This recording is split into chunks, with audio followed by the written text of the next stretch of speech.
أعوذ بالله من الشيطان الرجيم بسم الله الرحمن الرحيم الحمد لله رب العالمين الرحمن الرحيم مالك يوم الدين إياك نعبد وإياك نستعين اهدنا الصراط المستقيم صراط الذين أنعمت عليهم غير المغضوب عليهم ولا الضالين.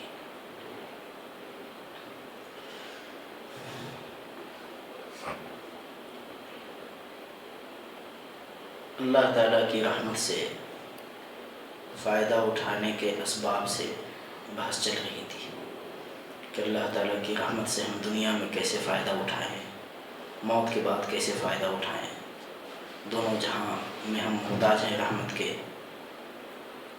تو ان صفات کی بحث چل رہی ہے جن صفات کو آدمی پیدا کر لے تو انشاءاللہ اللہ تعالیٰ کی رحمت کا مستحق ہو جائے گا. پوری دنیا میں جو پریشانی ہے، جو مصیبتیں ہیں، ان مصیبتوں کی بنیادی وجہ یہ ہے کہ یہ صفات ہم نے حاصل کرنے کی کوشش نہیں کی. ابھی نماز سے پہلے ایک صاحب نے فون کیا، بیچارے ماشاءاللہ سنت کے مطابق زندگی ہے اور وہ مکان بناتے ہیں، تعمیر کا کام کرتے ہیں، معمار ہیں وہ. تو ایک ایمان والا ہی آدمی مسلمان دولت کے نشے میں آیا، آ کر کے اس نے کئی تماچے اس کو لگا دیے. بیچارہ نے میرے پاس فون کیا کہ ایسی سی بات ہے. تو ہم نے ان سے کہا کہ آپ صبر کر لیجئے، اس کا اجر اللہ تعالیٰ آپ کو یقیناً دیں گے.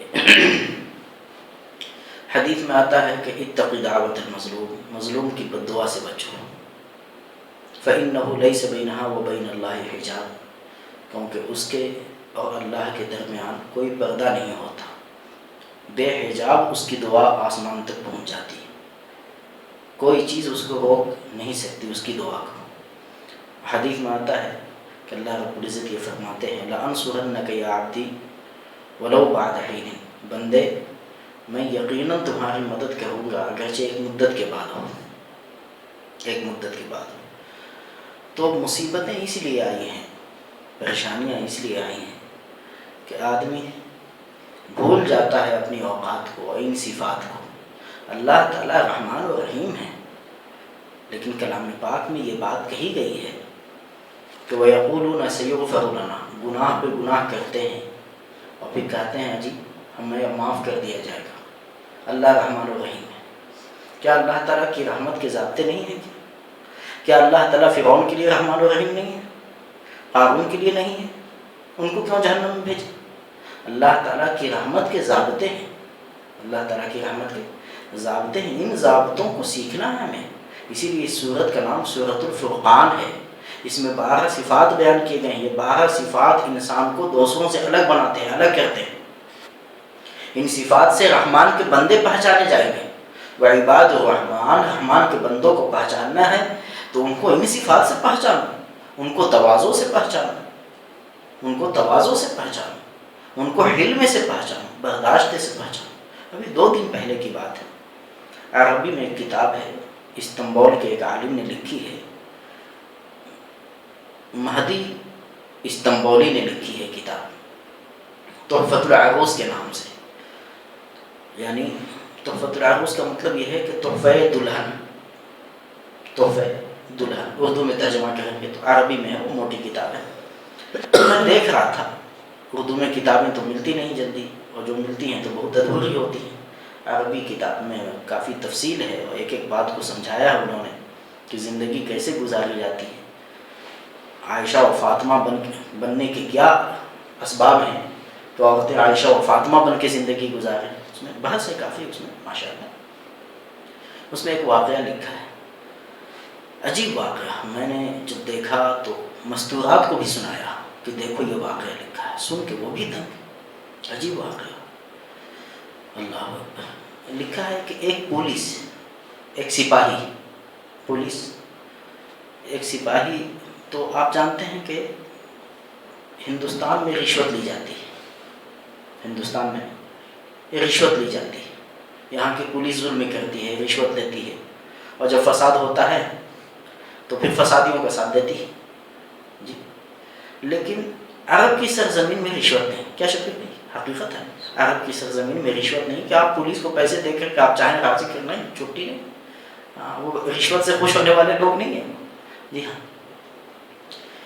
تو بہت مشکل سے اس کے پاس، پولیس کے پاس، سپاہی کے پاس کچھ پیسے جمع ہوئے اور اس نے گھر میں مسحری کہتے ہیں اس کو، علی الارائک ینظرون، کلام پاک میں ہے نا، مسحریوں پہ بیٹھے ہوئے جنت میں نظارے دیکھ رہے ہوں گے، سین دیکھتے ہوں گے جنت کے سین. جنتیوں کا تذکرہ ہے.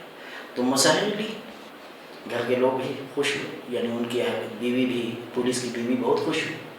گھر میں لے کے آیا تو ایک بچہ تھا چھوٹا سا، 6-7 سال کا بچہ ہوگا. اس بچے نے چاقو سے اس کو کاٹنا شروع کیا، مسحری کو. بچہ ہے تو بچے، تو بچے تو ہوتے ہی ہیں، شرارتی ہوتے ہیں. تو کاٹنے لگا. اس نے دیکھ لیا، اسے غصہ آیا. غصے کا علاج اس نے کرایا نہیں تھا، اللہ کا بندہ بنا نہیں تھا، خواہش کا بندہ بن گیا تھا، خدا کا بندہ بنا ہی. خواہش کا بندہ خدا کا بندہ بنا نہیں. اس نے ڈنڈا اٹھایا اور انگلی پہ مارنا شروع کیا، چھوٹے بچے کو بے رحمی سے. اس کے بعد کیا ہوا؟ کچھ دیر کے بعد بچہ چیختا چلاتا، انگلی پھول گئی، سوجن آ گیا اس کو. ڈاکٹر کے پاس لے جایا گیا تو ڈاکٹر نے کہا کہ انگلی کاٹی جائے گی. ڈاکٹر نے کیا کہا؟ انگلی کاٹی جائے گی. اس میں سوزش، جلن، انگلی کاٹی جائے گی. جب آپریشن کمرے سے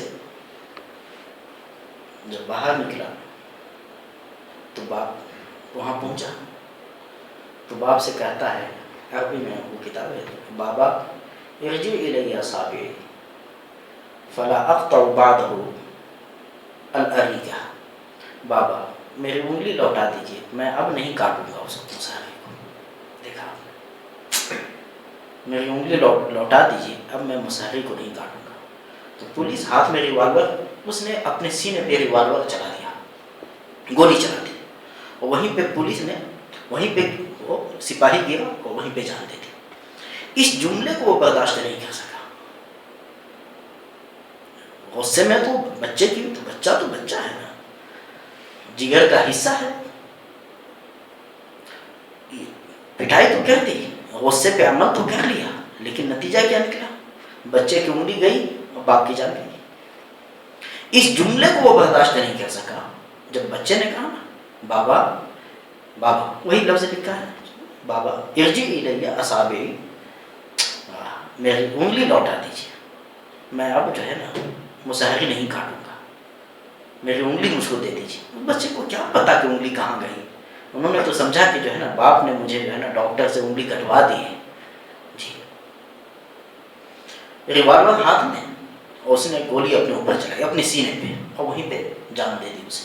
یعنی بیٹے کے اس جملے کو وہ برداشت نہیں کر سکتا. اس لیے میں کہتا ہوں یہ اللہ تعالیٰ کے، ہم کیا، اللہ تعالیٰ کیا ہے، اللہ رب العزت کا حکم ہے کہ اللہ کے رحمان کے بندے جو ہوتے ہیں نا، وہ تواضع والے ہوتے ہیں، جھکنے والے ہوتے ہیں. جو در شاخ پھولوں سے لدی ہوئی ہوتی ہے وہ جھک جاتی ہے، اور حلم والے ہوتے ہیں، برداشت والے ہوتے ہیں. حضور صلی اللہ علیہ وسلم سے اللہ تعالیٰ نے یہ فرمایا، اگر اس کے اندر یہ بات ہوتی، یعنی اس پولیس کے اندر، اور نبی کی سنت سامنے ہوتی، نبی کی صفت حلم سامنے ہوتی، تو کیا وہ ایسا کرتا ہوں؟ اس لیے ہوشیار رہیں. غصہ آئے گا، لیکن حدیث میں آتا ہے لیس الشدید بالسرعہ انما الشدید الذی یملک نفسه عند الغضب، کہ پہلوان وہ نہیں ہے جو لوگوں کو زمین پہ دے مارے. پہلوان وہ نہیں جو لوگوں کو زمین پہ پٹک دے. پہلوان وہ ہے کہ غصے پہ کنٹرول رکھے، جب غصہ آئے تو آپے سے باہر نہ ہو جائے. پہلوان اسے کہتے ہیں. پہلوان تو اللہ والے ہوتے ہیں. حضرت علی رضی اللہ تعالیٰ عنہ کے تعلق سے مثنوی شریف میں واقعہ لکھا، مثنوی شریف میں واقعہ لکھا ہے کہ دشمن کو زمین پہ دے مارا، اس کے سینے پہ سوار ہو گئے، اس کے سینے پہ پاؤں رکھ دیا، اور قریب تک اس کی گردن کاٹ کر کے رکھ کرتے. حضرت علی مرتضیٰ رضی اللہ. اتنے میں اس نے تھوکا، جیسی اس نے تھوکا تو حضرت الگ ہو گئے۔ مولانا روم نے مثنوی میں لکھا ہے کہ از علی آموز اخلاص عمل، شیر حق راتا مدہر از دبل، اگر عمل کا اخلاص سیکھنا چاہتے ہو تو علی سے سیکھو۔ الگ ہو گئے تو اس نے تعجب سے وہ پوچھتا ہے وہ دشمن کہ علی آپ تو مجھ پہ قابو پا گئے تھے، اب الگ کیوں ہو گئے، آپ نے تلوار کیوں پھینک دی، اور وہ بھی ایسے موقع پہ جب کہ میں نے آپ کے چہرے پہ تھوک دیا۔ تو حضرت کا جواب سنیں، حضرت نے فرمایا کہ میں پہلے تجھے اللہ کے لیے قتل کر رہا تھا، جب تو نے میرے چہرے پہ تھوکا تو مجھے غصہ آ گیا کہ تو نے میرے چہرے کی توہین کی۔ اور حضرت علی کے بارے میں آپ سنتے ہوں گے ہمیشہ کہ حضرت علی کے نام کے ساتھ کرم اللہ وجہ کہتے ہیں، اللہ ان کے چہرے کو باعزت بنائے، کہتا ہے یا نہیں کہتا؟ حضرت علی کے ساتھ، سب کے ساتھ تو رضی اللہ عنہ، لیکن حضرت علی کے ساتھ کیا کہتے ہیں؟ کرم اللہ وجہ، اللہ تعالیٰ ان کے چہرے کو باعزت بنائے، عزت والا بنائے، عزت دے۔ جی اب آپ اندازہ لگائیں کتنا باعزت چہرہ ہوگا کہ امت کی زبان کیا کہہ رہی ہے؟ کرم اللہ وجہ۔ نبی نے نہیں کہا، لیکن نبی ہی کے منشے کو امت پورا کر رہی ہے یہ کہہ کے تو کہا کہ تم نے چہرے پہ تھوک دیا تو مجھے غصہ آ گیا، تو اب جو ہے نا میں تجھے قتل کروں گا تو نفس کے لیے ہو جائے گا، اب اللہ کے لیے نہیں ہوگا۔ اور اللہ کے لیے ہمیں حکم دیا گیا ہے کام کرنے کا، نہ کہ نفس کے لیے۔ ہم نفس کے بندے نہیں ہیں، ہم عبد النفس نہیں ہیں، عبداللہ ہیں جی۔ اور یہ واقعہ اس کے اسلام کا سبب بنا، کیا کہ نہیں یہ لوگ پھر میدان میں آ گئے ہیں تو میدان میں اپنی مرضی سے نہیں آئے ہیں، خدا کی مرضی سے آئے ہیں، اس لیے ان لوگوں سے مقابلہ کرنا ٹھیک نہیں اور کفر کی زندگی گزارنا ٹھیک نہیں۔ حضرت کے ہاتھ میں توبہ کی اس نے کفر سے اور اسلام میں داخل ہوا، دیکھا آپ نے کیوں؟ حضرت نے غصے پہ کنٹرول کیا جی۔ حضور صلی اللہ علیہ وسلم سے اللہ تعالیٰ نے یہ ارشاد فرمایا فَبِمَا رَحْمَةٍ مِّنَ اللَّهِ لِنْتَ لَهُمْ، آپ اپنے رب کی رحمت کی وجہ سے امت کے لیے نرم ہیں، یعنی رحمت نرمی کا سبب بن گئی۔ ہم چاہتے ہیں کہ اللہ تعالیٰ ہم پہ رحم کرے، ہم کسی پہ رحم نہ کریں، بیوی پہ رحم نہیں، بچوں پہ رحم نہیں، آس پاس کے لوگوں پہ رحم نہیں، چھوٹوں پہ رحم نہیں جی۔ مولانا الیاس رحمۃ اللہ علیہ فرماتے تھے کہ سب سے زیادہ رحم یہ ہے کہ اس کو جہنم سے بچا لو، سب سے بھاری رحمت کیا ہے کہ اس کو جہنم سے بچا لو جی ہاں، یہ سب سے زیادہ رحمت ہے، کیونکہ اللہ تعالیٰ رحمت ایمان کی بنیاد ہی پہ کریں گے نا، ورنہ تو جہنم میں جھونک دیا جائے گا۔ ذمہ داری ہمارے آپ کے کندھے پہ ڈالی گئی ہے کہ امت کو جہنم سے بچاؤ، کیونکہ دعوت کی دو قسمیں ہیں نا، تو دعوت الی الخیر اور دعوت الی الشر، یا تو شر کی دعوت دی جائے یا خیر کی دعوت دی جائے۔ خیر کی دعوت دینا نبیوں کا کام تھا اور شر کی دعوت دینا شیطان کا کام ہے۔ انما یدعو حزبہ لیکونوا من اصحاب السعیر، شیطان تو اپنے ساتھیوں کو دعوت دیتا ہے تاکہ وہ جہنمی بناوے۔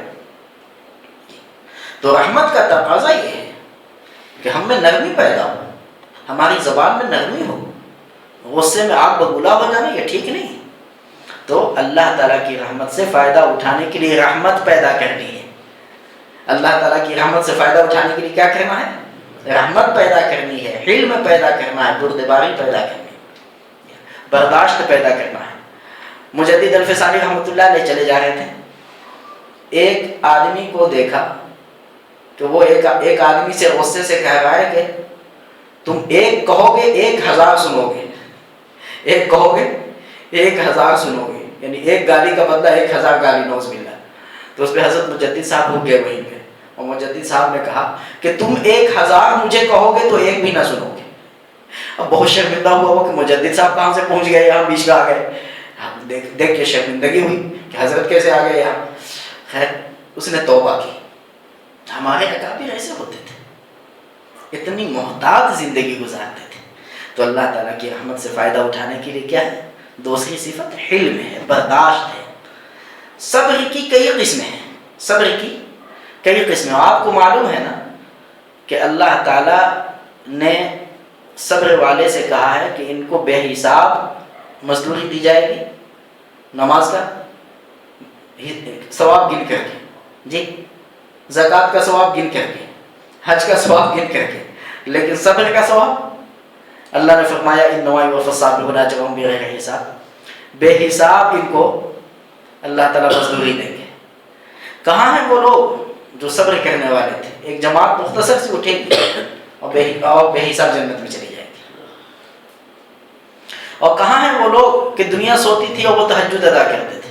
تو ایک مختصر سے جماعت اٹھے گی اور بے حساب جنت میں چلی جائے گی۔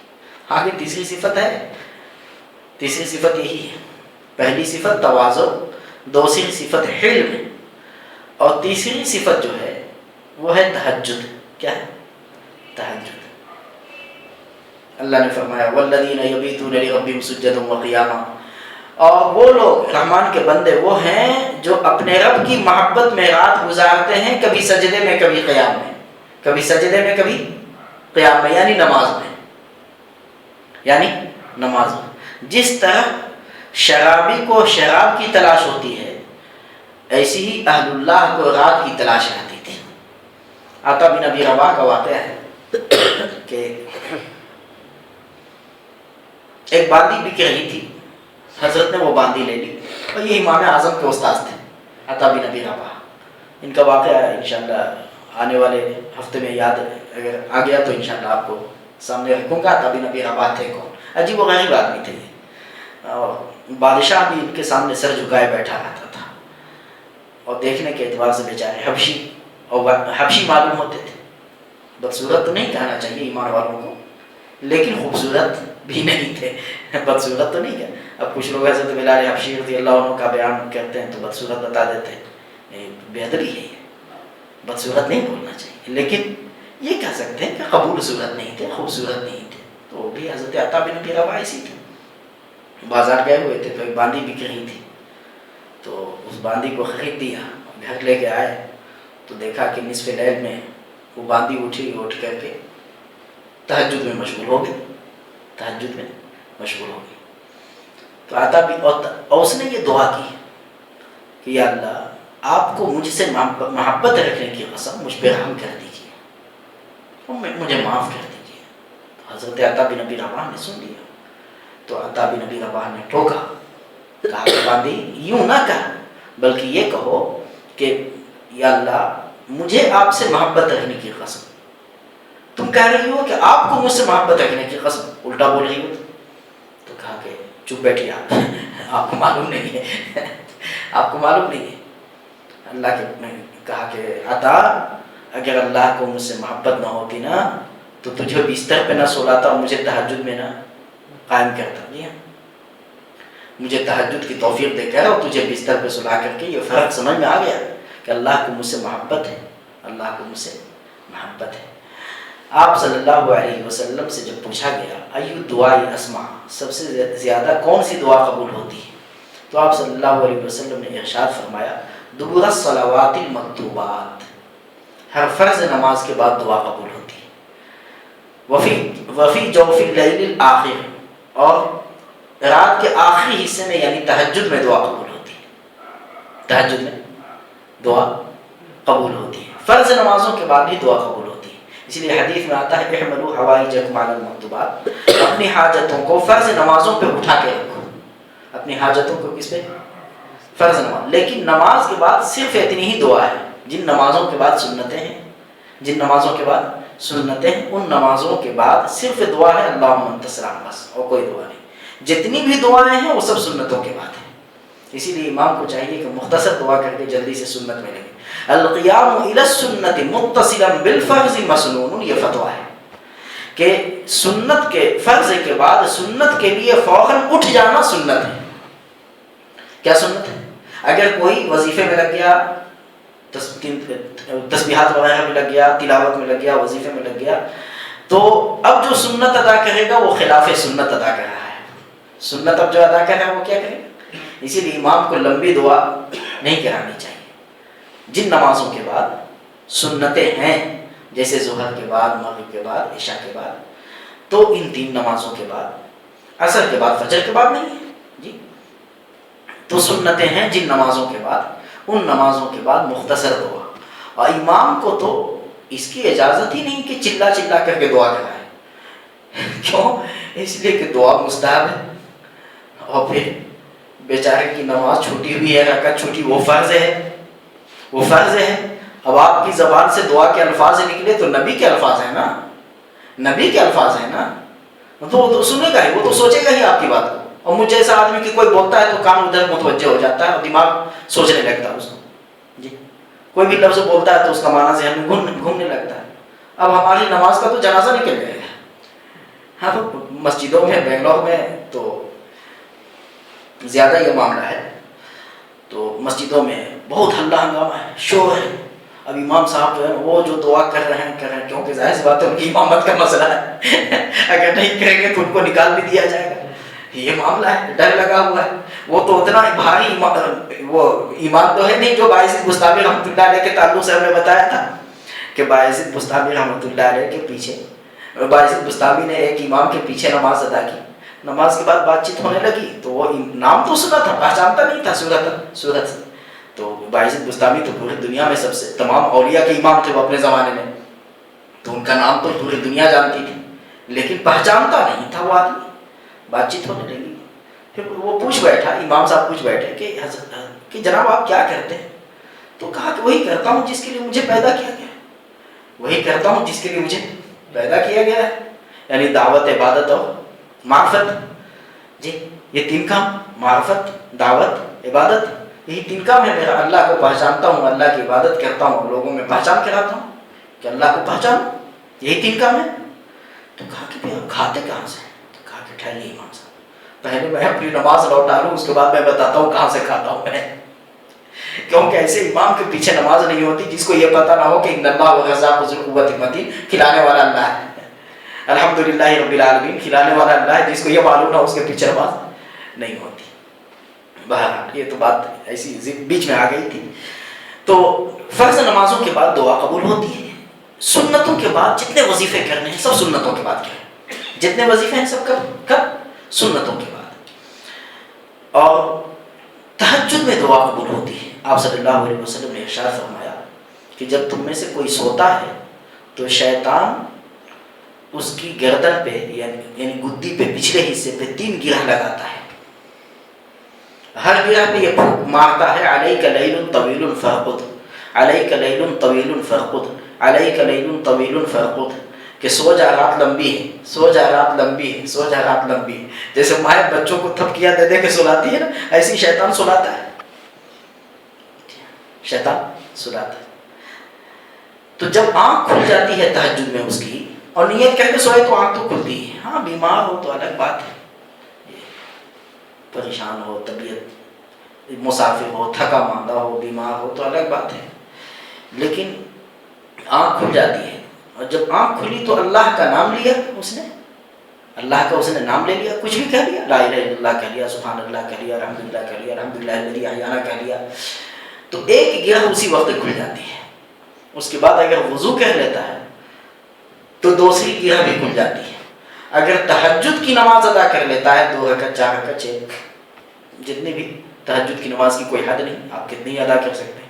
ہمارے اکابر تھے 1,000 رکعت نفل ادا کرتے تھے، ایسے بھی اکابر گزرے. جی آپ کو اس سے پہلے بتایا تھا ہم نے، حضرت امام زین العابدین رحمۃ اللہ علیہ 1,000 رکعت نفل نماز ادا کرتے تھے.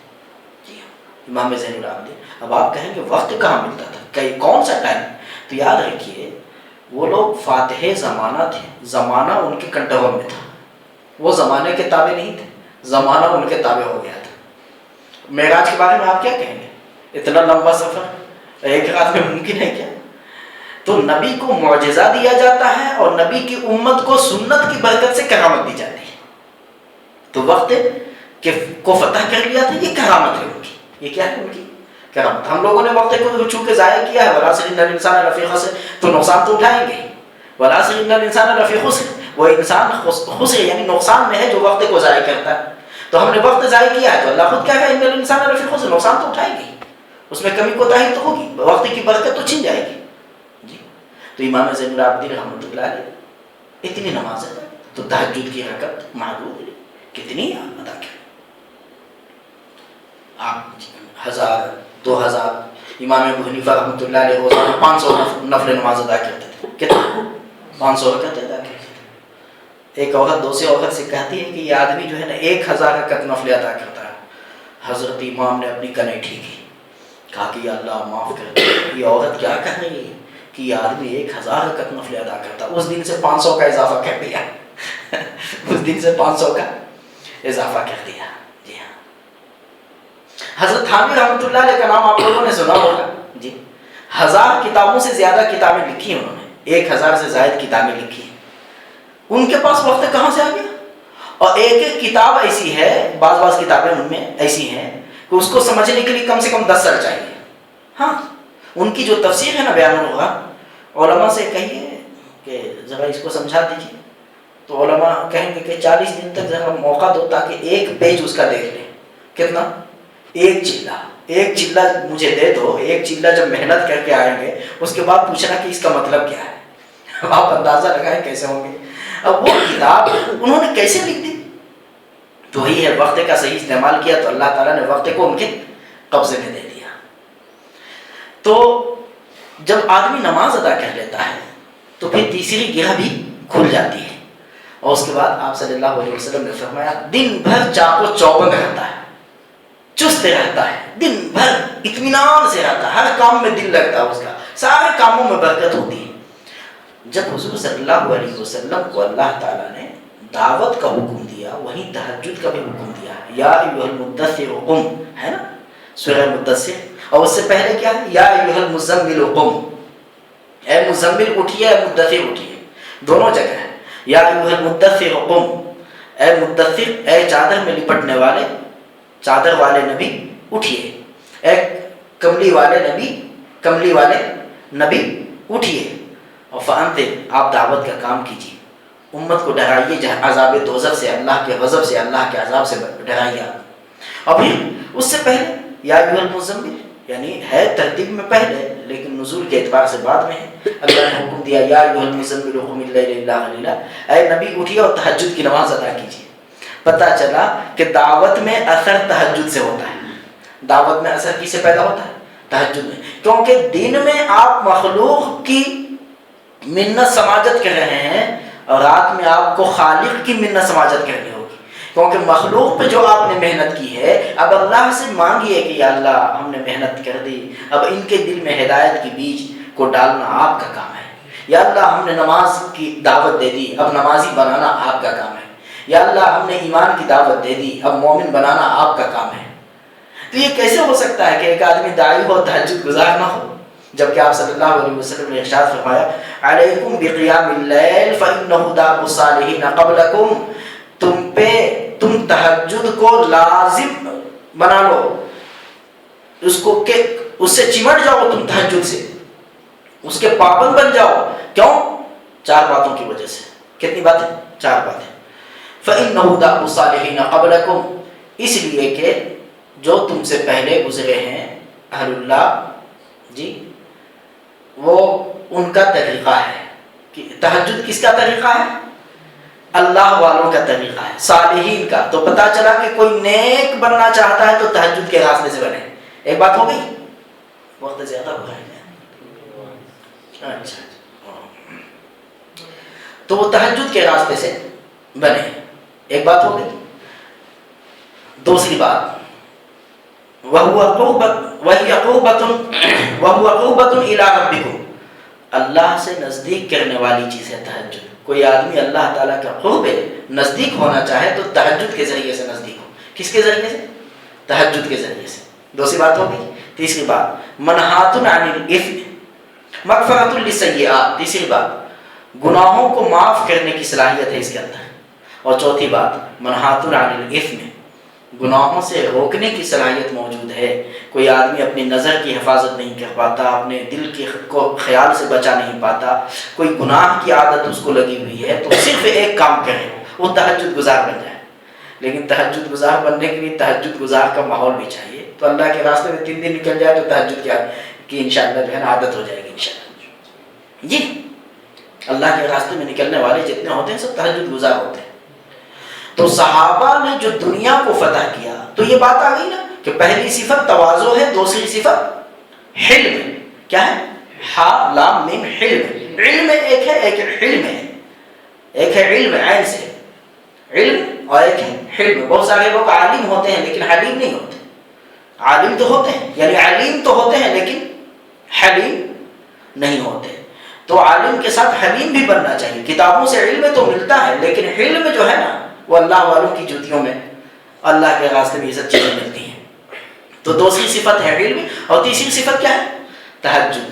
پتہ چلا کہ اللہ تعالیٰ کی رحمت سے فائدہ اٹھانے کے لیے تہجد ضروری ہے۔ اللہ تعالیٰ کی رحمت سے فائدہ اٹھانے کے لیے کیا ضروری ہے؟ اب الرحمن الرحیم کا مطلب تو سمجھ میں آتا ہوگا نا؟ نہیں سمجھ رہا ہے؟ سورہ فاتحہ کی دوسری آیت ہے نا، الرحمن الرحیم، الرحمن الرحیم۔ تو رحمان الرحیم ہم بولتے ہیں بہت بولتے ہیں، ہمیشہ آپس میں تذکرہ، اجی اللہ رحمان الرحیم، گناہ کرنے کے لیے ہے کیا؟ اللہ رحمان الرحیم ہے گناہ کا دروازہ بند کرنے کے لیے ہے یا گناہ کا دروازہ کھولنے کے لیے؟ آپ بتائیں۔ گناہ کا دروازہ بند کرنے کے لیے ہے۔ باپ شفقت والا ہے تو کیا مطلب؟ بیٹے کو شرارت کرنے کے لیے، یا شرارت تو بند کر دینی چاہیے نا، کہ ابا اتنا خیال رکھتے ہیں، ہم ابا کا حکم نہیں مانتے جی۔ ابا اتنا خیال رکھتے ہیں، تو جیسے ابا خیال رکھتے ہیں اسی ربا بھی خیال رکھتے ہیں، جیسے ابا خیال رکھتے ہیں اسی ربا بھی خیال رکھتے ہیں۔ تو ربا خیال رکھے ہمارا، ربا ہم پہ رحمت کرے اور ہم لعنت کا کام کریں، عقل مانتی ہے اس کو؟ اسی لیے الرحمن الرحیم کی تفسیر کے لیے ضروری ہے ان صفات کو اپنے اندر پیدا کرنا۔ اور کسی بھی صفت کو پیدا کرنے کے لیے 3 کام کرتے ہیں۔ کتنا کام کرتے ہیں؟ نمبر 1 اس صفت کی دعوت دیتے ہیں۔ نمبر 1 کیا کہتے ہیں؟ اس صفت کی دعوت دیتے ہیں۔ آپ خالی اس کی دعوت شروع کر دیجیے، بھائی تواضع، اپنے آپ کو مٹانا، مٹی سے بنے ہیں مٹنے کے لیے، کچھ نہیں، ہم کچھ نہیں ہیں، نہ دولت کا نشہ، نہ علم کا نشہ، نہ خوبصورتی کا نشہ جی، نہ عہدے اور منصب کا نشہ، کوئی نشہ ہمارے پاس نہیں ہے، کیونکہ اللہ کی محبت کا نشہ ایسا ہم پہ چھایا ہے کہ سارے نشے سے ختم ہو گئے ہیں جی۔ دوسری صفت جو ہے نا علم کی دعوت دیں، لوگوں کو غصے کا نقصان بتائیں، اور غصے کنٹرول کرنے پہ اللہ تعالیٰ اپنا غصہ، بھائی ہم اگر غصہ بھی کنٹرول کر لیں گے۔ حضرت عبداللہ بن مسعود رضی اللہ تعالیٰ عنہ نے اپنے غلام کی پٹائی کی تو حضور صلی اللہ علیہ وسلم نے آواز دی، عبداللہ پلٹ کے دیکھا کون ہے، تو دیکھا حضور صلی اللہ علیہ وسلم، کہ للہ اقدر علیک، اللہ تعالیٰ تجھ سے زیادہ طاقتور ہیں، قابو پاتے ہیں، قدرت والے ہیں۔ اگر تجھے قدرت ہے کہ تم اپنے غلام کی پٹائی کرو تو اللہ تعالیٰ تجھ سے زیادہ قدرت والے ہیں کہ تیری پٹائی کریں۔ جیسی سنا چونک ہے، فوراً غلام آزاد، اسی وقت آزاد کر دیا۔ حالانکہ غلام آزاد کرنا آسان نہیں تھا، اس کی قیمت لگتی تھی نا، لاکھوں روپیہ میں تو غلام ملتا تھا، لاکھوں روپے لگ جاتے تھے تو غلام ملتا تھا، اسی وقت آزاد کر دیا۔ اور جب آزاد کر دیا تو اللہ نے ان کو آزاد کر دیا۔ آپ صلی اللہ علیہ وسلم نے فرمایا، ما حدثکم ابن مسعود فصدقوه، جو ابن مسعود حدیث بیان کریں اس کی بات وہ مان لو، ابن مسعود غلط نہیں بول سکتے۔ آپ نے فرمایا کہ کلام پاک 4 آدمیوں سے سیکھو، اس میں عبداللہ ابن مسعود کا نام سب سے پہلے لیا ہے، عبداللہ ابن مسعود رضی اللہ تعالیٰ عنہ کا نام۔ اب آپ اندازہ لگائیں کتنا اونچا مقام ہوگا۔ تو لوگوں کو بتائیں، تو پہلی 3 کام کرنا ہے کسی بھی صفت کو پیدا کرنے کے لیے۔ یہ جو 12 صفات ہیں، ان 12 صفات کو پیدا کرنے کے لیے 3 کام کریں۔ ایک تو یہ ہے کہ لوگوں کو سنائیں، دعوت دیں۔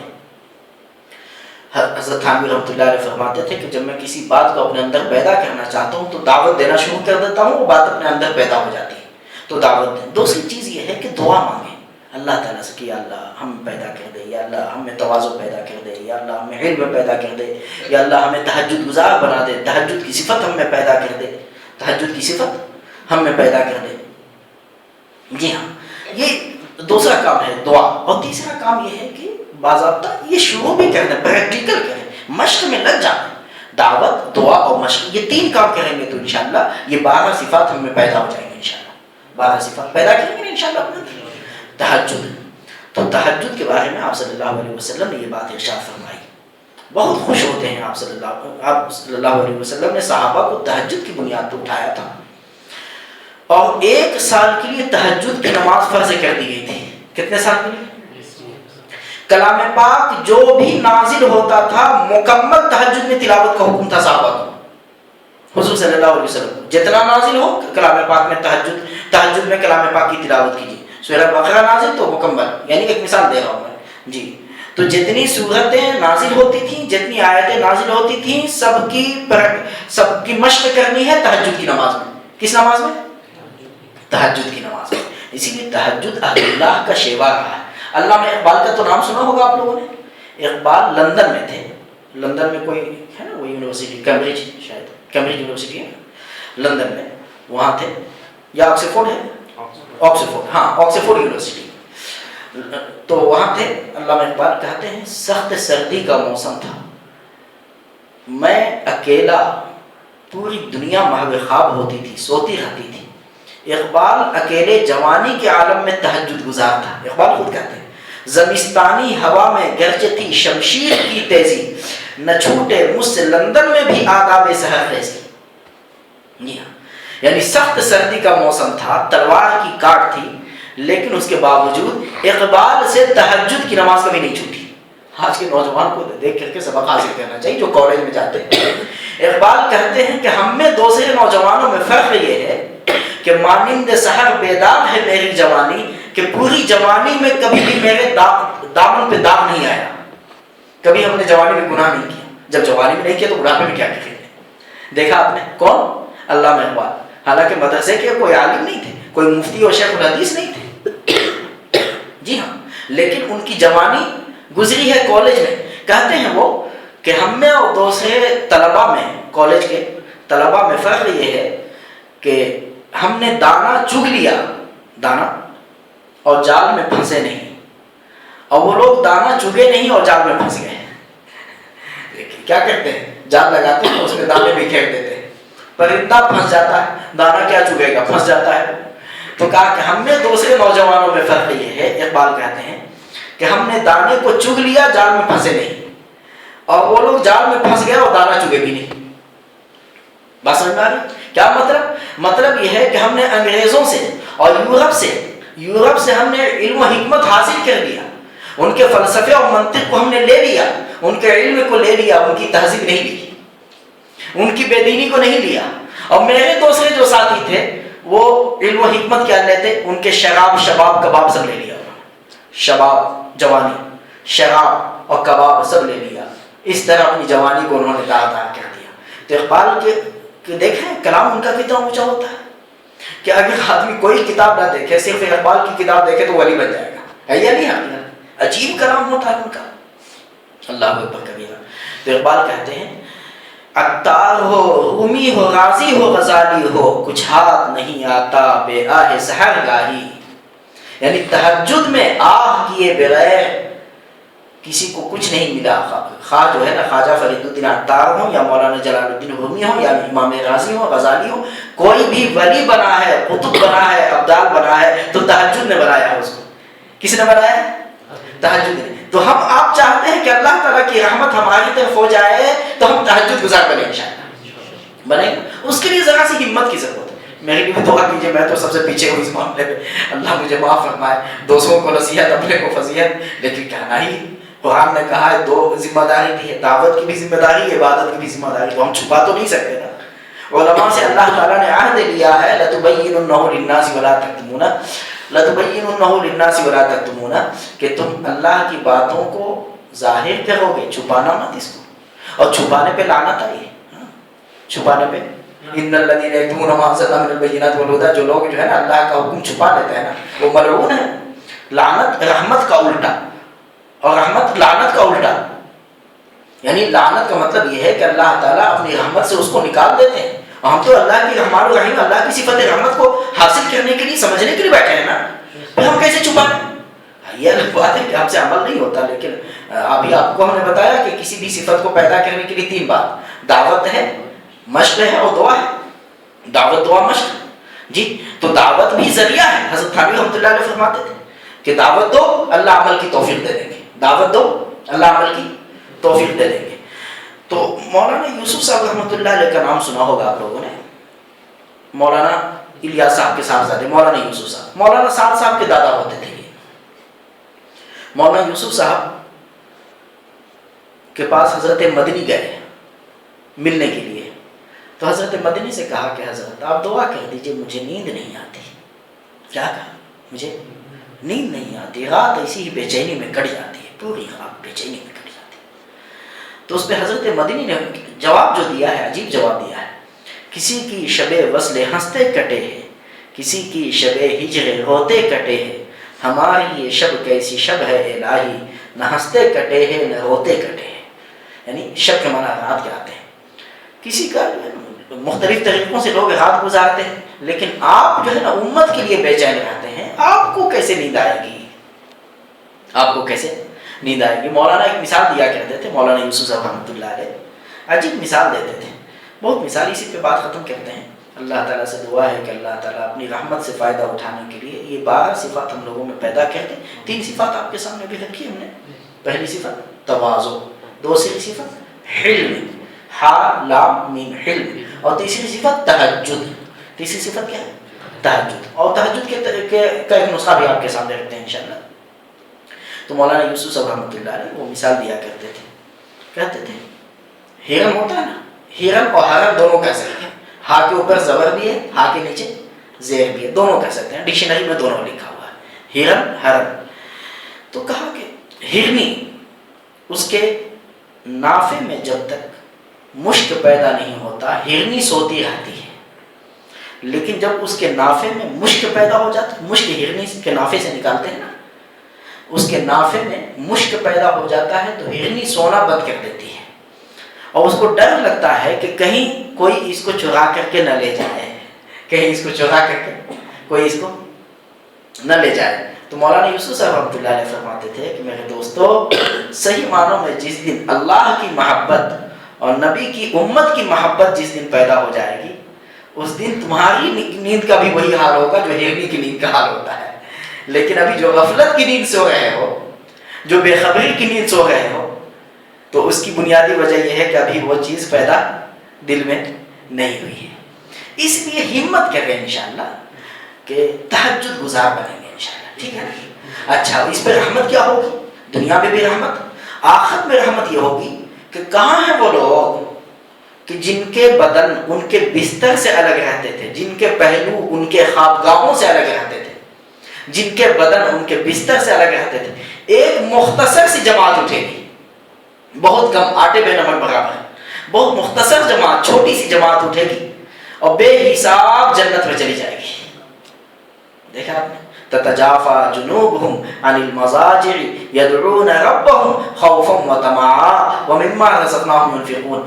اللہ تعالیٰ نے اور بھی اعمال والوں کا تذکرہ کیا، اللہ تعالیٰ نے اور بھی لوگوں کے عمل کا تذکرہ کیا، لیکن اللہ تعالیٰ نے نعمت، جنت کی نعمتوں کو بھی بتا دیا، جنت کی نعمتوں کو بتایا کہ نماز پہ یہ دیں گے، اس پہ یہ دیں گے، اس پہ یہ دیں گے، اس پہ جنت کی نعمت۔ لیکن جہاں تہجد گزاروں کا تذکرہ کیا ہے، وہاں اللہ تعالیٰ نے بتایا نہیں، بلکہ اللہ تعالیٰ کا انداز دیکھے، اللہ نے فرمایا کہ تتجافا جنوبهم عن المضاجع، یہ وہ ایمان والے ہیں کہ ان کے پہلو بستر سے الگ رہتے ہیں۔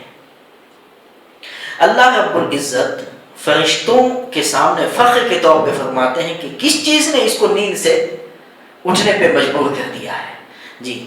تو ان کے پہلو بدن سے، ان کے بدن بستر سے الگ رہتے ہیں، یہ اپنے رب کو پکارتے ہیں ڈرتے ہوئے اور لالچ کرتے ہوئے۔ یہ نہیں کہ اب تہجد گزار ہو گئے تو ساری دنیا جہنمی ہو گئی یا بھی جنتی ہو گئی، نہیں، چھوٹا سمجھتے ہیں۔ میں نے بتایا نا کہ سب سے پہلی صفت کیا ہے؟ تواضع ہے، تواضع کے بعد ہی سب کچھ ہے۔ آدم اور ابلیس میں کیا فرق ہے؟ آدم علیہ السلام نے سر جھکایا اور ابلیس نے سر اٹھایا۔ اللہ کے سامنے سر اٹھایا گا تو کاٹا جائے گا یا نہیں کاٹا جائے گا؟ نتیجہ یہ ہے کہ کٹ گیا، اللہ کی رحمت سے کٹ گیا۔ آدم علیہ السلام پہ اللہ کی رحمت ہوئی جی۔ تو وَمِمَّا رَزَقْنَاهُمْ يُنْفِقُونَ، ہم نے تو جو روزی دی ہے اس میں سے خرچ کرتے ہیں۔ پھر آگے اللہ نے فرمایا یہ جو تہجد والے ہیں، ان میں سے کسی کو معلوم نہیں ہے کہ اللہ تعالیٰ نے ان کے لیے، ان کی آنکھوں کی ٹھنڈک کے لیے کیا کیا سامان غیب میں چھپا رکھا ہے، ان کو معلوم نہیں ہے۔ دیکھیے انداز، حالانکہ دوسری جگہوں میں جنت کا تذکرہ کیا تو یہ دیں گے، یہ دیں گے، یہ دیں گے، لیکن جب یہاں تذکرہ آیا تو اللہ نے کہہ دیا کہ معلوم نہیں ہے ہم نے کیا چیز چھپا رکھی ہے، بس اتنا سمجھو معلوم نہیں ہے تمہیں ہم نے کیا چیز چھپا رکھی ہے، تم سن نہیں سکو گے، تمہاری ہمت نہیں ہے ابھی، اور تمہاری آنکھوں میں وہ طاقت نہیں ہے کہ تم اس کو دیکھ سکو۔ اس کی مثال ایسی ہے جیسے باپ نے بیٹے سے کہا کہ دیکھو بیٹے تم محنت کرو، جب پاس ہو جاؤ گے نا تو ہم تمہیں وہ چیز دیں گے کہ تم یاد کرو گے، محنت تو کرو تم۔ اور وہ بچہ جو ہے نا سوچ رہا ہے کہ بس سائیکل دیں گے اور بہت اچھی سائیکل دیں گے جی۔ اب اس کے بعد جب جو ہے نا محنت شروع کی، اس نے امتحان میں جب پاس ہو گیا تو شو روم سے کار اٹھا کے لایا اور لا کر کے اس کی چابی بچے کے حوالے کر دی۔ اب تک میں تو سائیکل سوچ رہا تھا، یہاں تو کار مل گئی ہم کو۔ دیکھا آپ نے، دیکھ رہے ہیں نا، ہمارا کام ہے راتوں کو رونا یاد دلبر میں، ہماری نیند ہے محو خیال یا ہو جانا۔ حضرت عمر رضی اللہ تعالیٰ عنہ صحابہ میں ایک ایسے صحابی تھے کہ تہجد کی نماز کی قضا کرتے تھے۔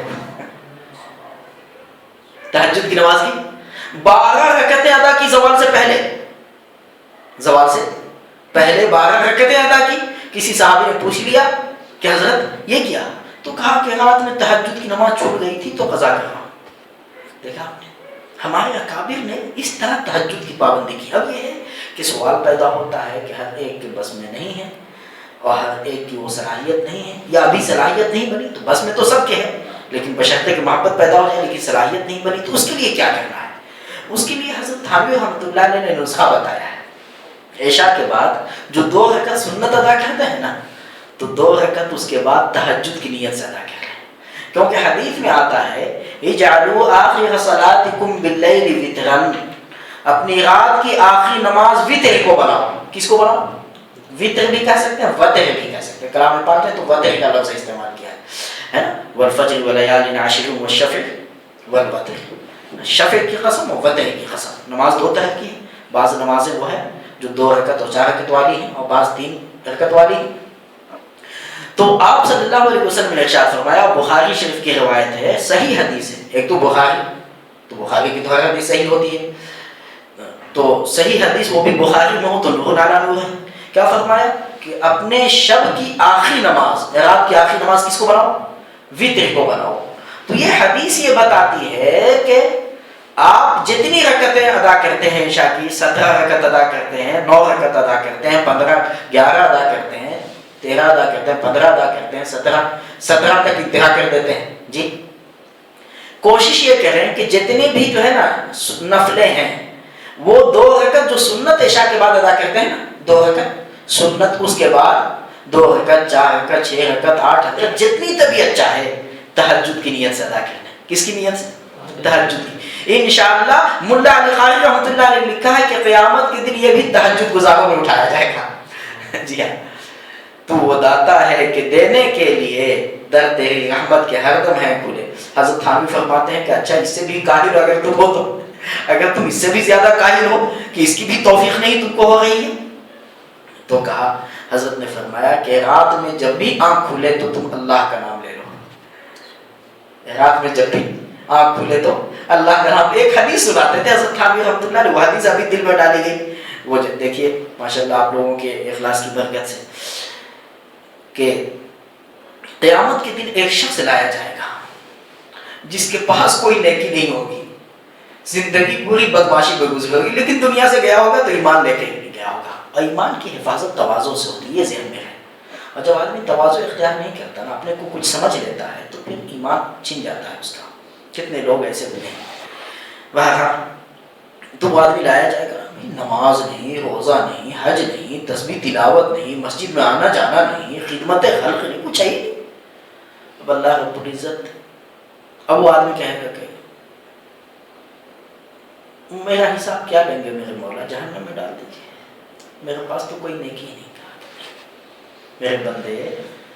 میرے بندے اللہ کو عجیب، اللہ تعالیٰ کو پیارا رکھنا بندوں سے، میرے بندے تو نے ایک ذرہ بھی نیکی کی ہوگی نا تو ہم اس کو سامنے لائیں گے، یا اللہ میں نے تو کوئی نیکی ہی نہیں کی ہے، کوئی نیکی نہیں کی۔ اس پہ اللہ رب العزت اس کا اعمال نامہ سامنے لائیں گے، فرشتوں کو حکم دیں گے سامنے لاؤ، سامنے اعمال نامہ لایا جائے گا تو صرف ایک نیکی نکلے گی۔ وہ نیکی کیا ہوگی؟ سو رہا تھا، اس کی آنکھ کھل گئی، اس کی زبان سے اللہ نکل گیا۔ اللہ کیا نکلا؟ اللہ۔ کہا کہ اس اللہ کی وجہ سے جاؤ جنت میں تم۔ ایک مرتبہ زندگی میں کہا اس نے اللہ، اس کی وجہ سے مغفرت ہو گئی۔ تو اللہ تعالیٰ قیامت کے دن ایمان کو اگر کوئی بچا کے لے گیا نا تو مغفرت کے بہانے ڈھونڈیں گے، کبھی اس بہانے سے، کبھی اس بہانے سے، کبھی اس بہانے سے مغفرت فرما دیں گے۔ اس لیے رات میں جب بھی آنکھ کھل جائے تو اللہ کا نام لے لیجیے۔ حدیث میں آتا ہے کہ جب رات میں کسی کی آنکھ کھل جائے اور پھر وہ اللہ کا نام لے لے اور اس کے بعد کوئی دعا مانگے تو اس کی دعا اللہ رد نہیں کرتے، اس کی دعا اللہ رد نہیں کرتے۔ تو 2 نسخہ آپ کے سامنے رکھا۔ ایک نسخہ تو یہ ہے کہ عشاء کے بعد جو 2 رکعت سنت ادا کرتے ہیں، اس کے بعد انشاءاللہ تہجد کی 2 رکعت 4 رکعت 6 رکعت نماز ادا کرنے، جو بھی نفل ادا کرنا ہے وہ سب وطر سے پہلے ادا کریں، وطر کے کو بالکل آخری نماز بنائیں، کیونکہ امام بخاری نے یہ حدیث نقل کی ہے اجعلوا آخر صلاتکم باللیل وطرا. 17 رکعت بعض لوگ ادا کرتے ہیں ماشاءاللہ، لیکن 17 میں 2 رکعت اخیر میں کیوں؟ اسی کو وطر سے پہلے کر لیجیے، اسی کو وطر سے پہلے کر لیجیے. تو ایک تو یہ ہے. دوسری یہ کہ رات میں جب بھی آنکھ کھل جائے تو پھر یہ کم از کم ہے یہ، ورنہ ہمت کریں، حوصلے سے کام لیں، وقت دیکھ لیں کہ تہجد کا وقت کب ختم ہوتا ہے، اس سے آدھا گھنٹہ پہلے اٹھ جائیں. اور رات میں جب آنکھ کھل جائے تو تہجد کے معنی آتے ہیں سو کر کے اٹھنا، تو 2 رکعت نماز ادا کرنے پھر سو جائیے. سونے سے کس نے منع کیا؟ پھر سو جائیے. اس طرح آپ کی نیند بھی آم کے آم گٹھلی کے دام، جی آم کے آم گٹھلی کے دام. اس طرح تہجد اگر ادا کریں گے تو انشاءاللہ الرحمن الرحیم کی رحمت سے انشاءاللہ ہم لوگ فائدہ اٹھائیں گے. یہ 3 صفات آ گئی، تواضع، حلم اور تہجد. اللہ تعالیٰ ان صفات کا ہمارے اندر پیدا فرما دے. مختصر ہوا. بسم اللہ الرحمن الرحیم الحمدللہ رب العالمین والصلاة والسلام علی رسول اللہ محمد وآلہ وصحبہ اجمعین. یا اللہ یا رحمان یا رحیم، یا اللہ رحم کا، کرم کا، عافیت کا، عافیت کا، سہولت کا معاملہ فرما. اے اللہ غفلت میں جو زندگی گزر گئی ہے، اللہ سونے میں، کھانے میں، پینے میں اور غفلت کے ساتھ معصیت میں، گناہوں میں جو زندگی گزر گئی، محض اپنے فضل و کرم سے معاف فرما دیجیے، بغیر کسی شرط کے معاف فرما دیجیے، بغیر عذاب کے اور تکلیف کے معاف فرما دیجیے، محض اپنے فضل و کرم سے معاف فرما دیجیے. آئندہ کی زندگی کو غفلت سے بچا لیجیے مولا کائنات. اے اللہ تہجد گزار بنا دیجیے، متواضعین کی جماعت میں شامل فرما دیجیے. اے اللہ ہمیں حلیم و بردبار بنا دیجیے. اے اللہ غصے کے ناجائز استعمال سے ہم سب کو بچا لیجیے. اے اللہ غصے کے ناجائز استعمال سے ہم سب کو بچا لیجیے. اے اللہ اے اللہ اے اللہ صفات عبد الرحمن کے، عباد الرحمن کی صفات 12 جو صفات آپ نے بیان کی ہیں وہ سب ہمیں پیدا فرما دیجیے. اے اللہ جب دنیا سے آپ ہمیں اٹھائیں تو 100% اپنا کامل بندہ بنا کر کے دنیا سے اٹھائیں، 100% اپنا بندہ بنا کر کے دنیا سے اٹھائیں. اے اللہ اس مجلس کی مغفرت فرما دیجیے. اللہ ہم سب کو تہجد گزار بنا دیجیے. اللہ ہم سب کو اپنا محبوب بندہ بنا لیجیے، اپنے مقربین میں شامل فرما لیجیے. اے اللہ قیامت کے دن جب حساب کتاب کا معاملہ پیش آئے تو ہم لوگوں کو ایسے ہی معاف کر دیجیے، حساب ہی مت لیجیے. اللہ حساب ہی مت لیجیے، نماز کا، روزے کا اور دیگر اعمال کا حساب مت لیجیے. نہ ہم تو حساب دینے کے کیا، منہ دکھانے کے بھی قابل نہیں ہیں. آپ پوچھیے ہی مت، نہ فرشتوں کو ہمارے پیچھے لگائیے، نہ آپ سوال کیجیے. جو ہمارے گناہوں کے گواہ بن چکے ہیں اللہ ان گواہوں کی گواہی مٹا دیجیے. اللہ انسان بھی ہیں، جنات بھی ہیں اور زمین بھی ہے، ہمارے ہاتھ پاؤں بھی ہیں، اللہ سب سے مٹا دیجیے، کیونکہ آپ مٹانے پہ قادر ہیں. آپ کو کون روک سکتا ہے؟ آپ مٹا دیجیے محض اپنے فضل و کرم سے، اور محض اپنے فضل سے آپ معاف فرما دیجیے. پوری امت کو بخش دیجیے، سوائے زمین پہ جو بھی ایمان والے ہیں اللہ مرنے سے پہلے سب کو سچی پکی توبہ کی توفیق عطا فرما دیجیے. اللہ ہم میں سے ہر ایک کی پریشانیوں کو دور فرما دیجیے، دشمنوں کے حوالے مت کیجیے. اللہ آپ بھی ہمارے نگہبان اور مہربان ہم پہ ہو جائیے مولا. اللہ ان دعاؤں کو محض اپنے فضل و کرم سے بے انتہا قبول فرما لیجیے. آمین آمین آمین یا رب العالمین. ربنا تقبل منا انک انت السمیع العلیم. سبحان اللہ وبحمدہ، سبحانک اللہم وبحمدک، ونشهد ان لا اله الا انت، نستغفرک ونتوب الیک. سبحان ربک رب العزة عما یصفون وسلام علی المرسلین.